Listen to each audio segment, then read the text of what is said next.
You will fail as a screenwriter if you don't absorb what I'm about to tell you. If you're gonna take the time to tell a story, then tell a story that matters.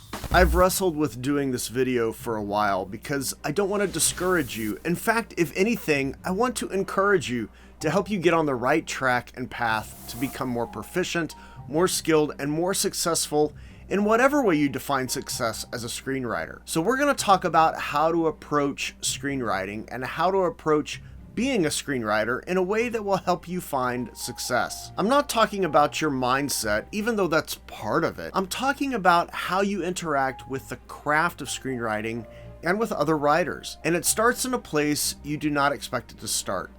Benevolence. At its simplest level, benevolence is about being well-meaning or expressing kindness to others without expecting anything in return. You might also think of it as being charitable or doing good for other people, just being kind. And you might think I'm a bit off my rocker because what in the world does being benevolent have to do with being a successful screenwriter and with screenwriting? And that's a valid question because writing is primarily a solitary activity. It's something that when we sit down to write, we are typically doing it by ourselves. So what possible benefit could benevolence have to our life as screenwriters and storytellers? But it's not in the act of writing a story where benevolence needs to reside. It's in the telling of the story. Remember, benevolence is an act of goodwill, an offering to others out of something that I have, something from me, and it's a gift to those who receive it. The story you tell is a gift you are giving to an audience, whether it's an audience of one or of many. The story itself and the way you tell that story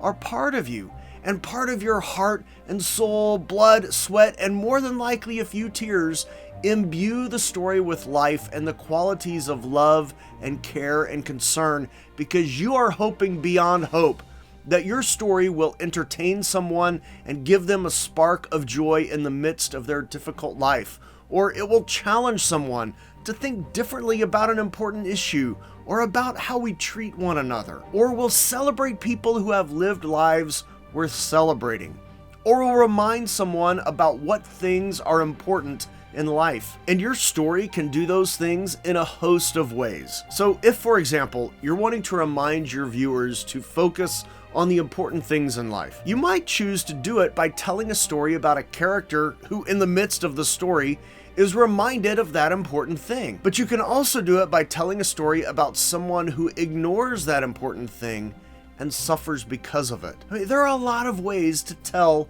a story, and there are a lot of reasons to tell a story. But the oldest, most authentic impetus for storytelling is that you, the storyteller, begin in a place of benevolence.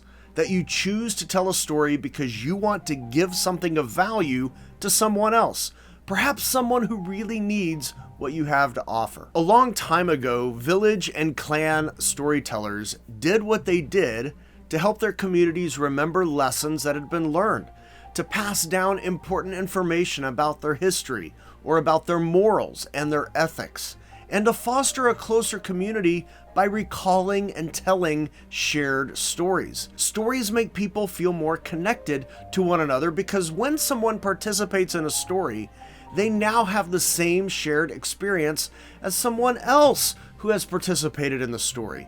We watch that same story, we listen to that same story, and now we have something in common. And this is why movies are so powerful. Movies are shown all over the world, and you can communicate and have an instant connection with someone who has watched a story or who loves a story that you love. And the reason is stories are meant at their core to foster community, to foster shared values and morals about what is fundamentally important to the human condition, about what is right and wrong, and about what really matters. Some of you may wonder why I sign off on all of my videos with the phrase, "Tell stories that matter." And this is why. Stories are meant to be benevolent gifts to the world around us, and we as storytellers should approach the telling of any story with an attitude of benevolence. But that's not what happens for a lot of writers. I mean, most writers, in fact, don't start out from a place of benevolence. They start out from a place of selfishness. What can I get from the story that I'm telling? Who will pay me what? And a lot of initial questions by writers are born from this selfish place that we all have in our souls. But we have to move from selfishness to benevolence. The successful writers may not have started in the place of benevolence either. But I personally don't know of any professional writers who don't end up in a place of benevolence before they become successful. And wanting to make money as a result of our craft isn't a bad thing at all. It's a necessity that we find a way to make a living and make money. We all have families that depend on us or other people that depend on us. So wanting to sell a screenplay isn't a bad thing in and of itself, and wanting to do that, that's not bad. And when you take the time, lots and lots of time to learn a craft, and then you're able to execute your learning in such a way as to craft a story that's well told, well, yeah, of course you want to be compensated for that, and you should be. But that compensation won't happen if you never learn to storytell from a place of benevolence. And let's be really candid for a moment. You know people in your life and people who come up to you in life who just want your money or your time or you. I mean, they want you to make them richer, they want you to make them feel important, or they want to put you on their mantle of accomplishments. And I think it's safe to say that all of us really dislike those kinds of people. We avoid them actively. We try to dismiss them nicely if we can, but if they keep pushing, we either ignore them or block them or fight back in whatever way is appropriate to get them to leave our life. We don't like being around selfish people, and we can identify them super quick. But people who we develop a relationship with, people who care about us and want the best for us, people who are benevolent with us, okay, those are the people we want in our lives. Now, I'm totally speculating here, but I don't think I'm far off the mark in saying that we want people in our lives who help us do better, who help us succeed, who bring out the best parts of us in us. And I think most of us deep down, we want to be that person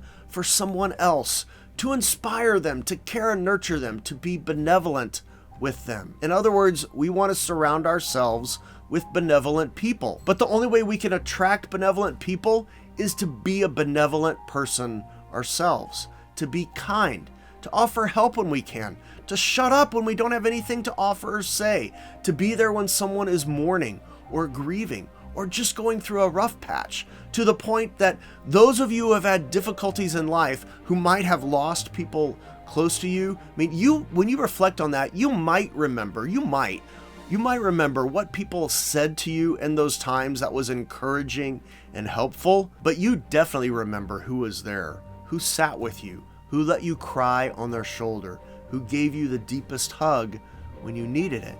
And that is being a benevolent person. And while fame and fortune may be goals of yours, if you are circumventing or choosing to not participate in the benevolence that is storytelling and screenwriting, you will never get to the fame and fortune part, because the fundamental sauce of benevolence won't be evident in your stories. And your stories are just going to be dismissed, not because of format or grammar or lack of a character arc, although those are important on some level, but because the reader won't sense an attitude of benevolence in your story. They won't get a sense of the story magic, and you'll be done before you start. I don't want that for you. I don't want you to be selfish. I don't want you to be self-centered. I want you to think more broadly about community and your role in it. I want you to begin from a place of benevolence. And not just because it's good and right to do, but because only storytellers who are considering the audience and how the story you're telling impacts the audience, only those storytellers tell excellent stories. And as a storyteller, you can drastically and dramatically impact the world around you. And being benevolent on our storytelling is not only a privilege, it's a responsibility we have to others. So as a screenwriter, when you decide, I'm gonna be a screenwriter, whether you're doing it as a hobby or whether you want to make a full-time career of it, doesn't matter. You are choosing to accept the responsibility of being a benevolent storyteller. Does that mean you have to start helping the old lady or older gentleman across the street? Well, no. I mean, you should, but that's not what I mean. It means when you approach screenwriting, you are now not just trying to tell a compelling story. You are trying to tell a compelling story for the right reasons. And those reasons, even though none of them are explicitly stated in your screenplay, or at least they shouldn't be, they are still communicated in your screenplay, in the way you write, in the tone you use, in the way you communicate that story. And the reader, the audience, they can discern that attitude of benevolence just like you can discern the attitude of benevolence in people you meet in everyday life. And if we get down to it, benevolence is one reason this channel exists in the first place. When I was starting out as a screenwriter, it was hard. There were things I didn't know that I couldn't find the answers to. YouTube wasn't a thing when I started. For that matter, neither was Google. And even now, with those things, it's still hard for beginning and intermediate screenwriters to find the right information they need to find success. And I simply wanted to make it easier for you than it was for me. It's also why I focus on some topics and don't delve into others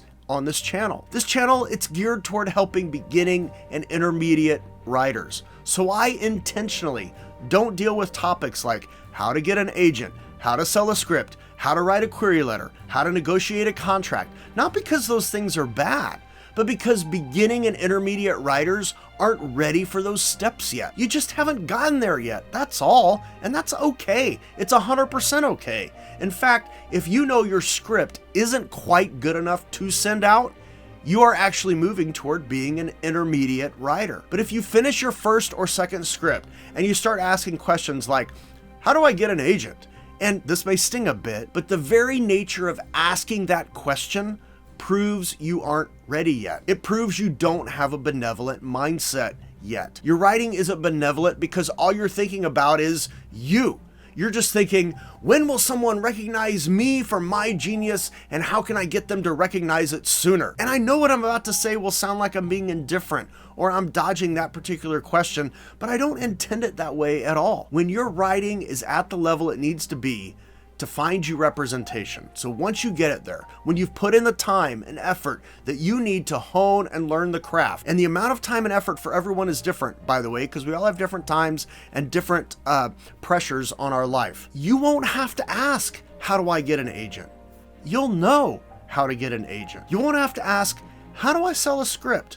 Because you're gonna know how the process works. You won't have to ask a lot of things because you will have learned those elements along the way, and you will have developed and cultivated relationships with people that can help you navigate those few things that you don't yet know. So if you're asking those questions, please hear me. It's not that those questions are bad. It's that the assumptions that you're making in asking those questions betray that you haven't yet fully learned how to integrate benevolence into your screenwriting life. In a sense, you are putting the cart before the horse, as the old saying goes. You're trying to jump to the end without going through the process. And again, this is not about you doing it wrong, okay? It's not about that. It's about you learning to do some self-evaluation and recognize where you are at on the screenwriting journey. And that journey is different for everyone. Some of you are super talented and you can move along faster than others. Some of you don't have much time at all. You have a full-time job, a family, and other obligations in your life, so it's just gonna take you longer, and either route is fine. But if you want to be successful as a screenwriter, the first big hurdle you need to overcome is approaching screenwriting with a benevolent attitude and a benevolent mindset. And I wish I could give you a magic pill for that one. Actually, I kind of wish I could give a benevolent pill to everyone in the world. Can you imagine how much better our world would be if everyone was actually kind to one another? Now, I'm not saying we have to agree on everything, but I'm imagining what it would be like if we were all kind to one another, even in our disagreements. That would be amazing. But, alas, I don't have that pill to share. But what all this means is that you have to start from a place of benevolence.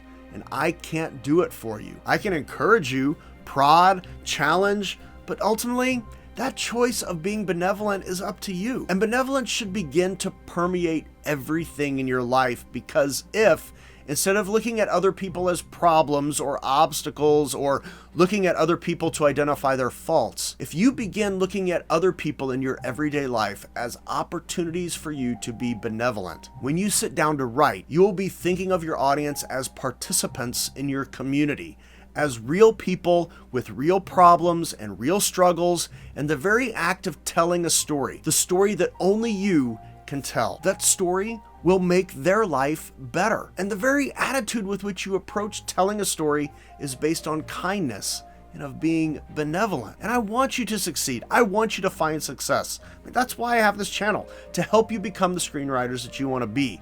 But to get there, you have to begin by learning to be benevolent. And that's the first step. But there's one more thing you have to do after you learn benevolence, is the starting line. So once you realize, okay, I got to start from benevolence, there's one more thing that you got to do. And I'll get to that in a second. But first, I want to let you know that the one scene challenge is back. If you're new to the channel, here's the details.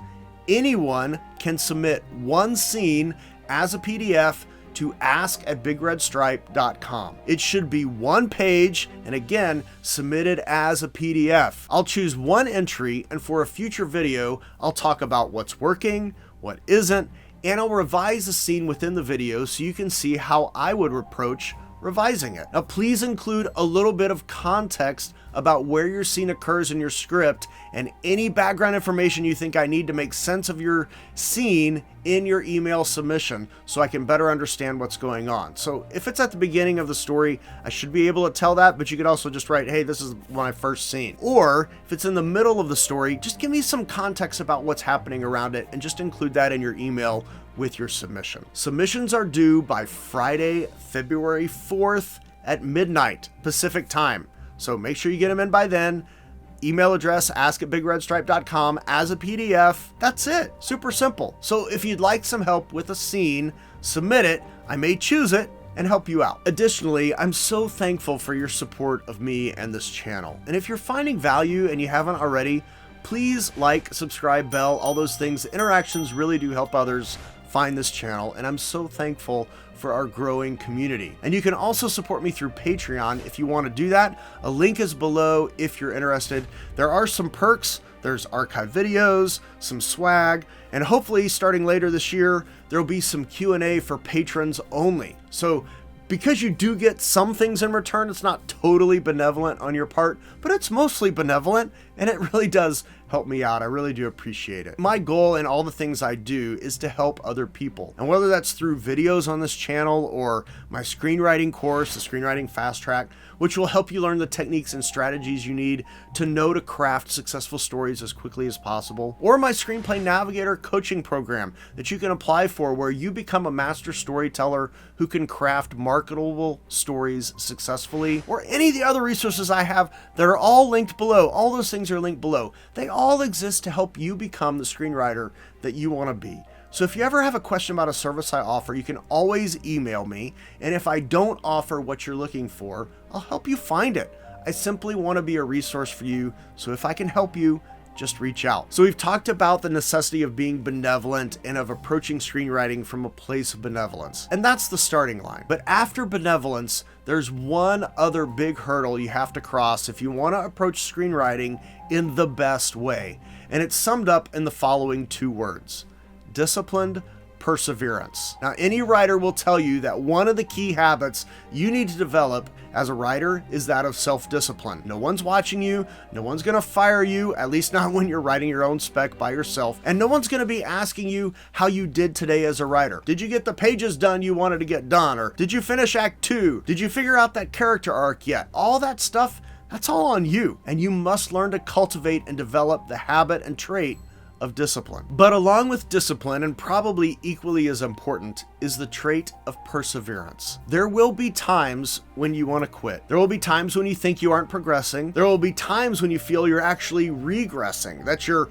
a worse writer now than you were before. And those are totally normal feelings, by the way, so just know that they're normal. You're in great company. Every writer has felt those things. But what you have to do through all of it is persevere. You got to keep going, one foot in front of the other, one more scene, just move on. Now, I've heard a lot of writers over the years talk about writing as if it is suffering. I've personally never experienced that. I love writing. I love all things story. It's hard and difficult at times, and sometimes I want to throw my computer through the window. That's true, but it's not suffering like I think of suffering, but it's still hard. And the thing is, when it gets hard, you have to persevere. Now, I'm fully taking what I'm about to say completely out of context, but I think it aptly applies here. Suffering produces perseverance.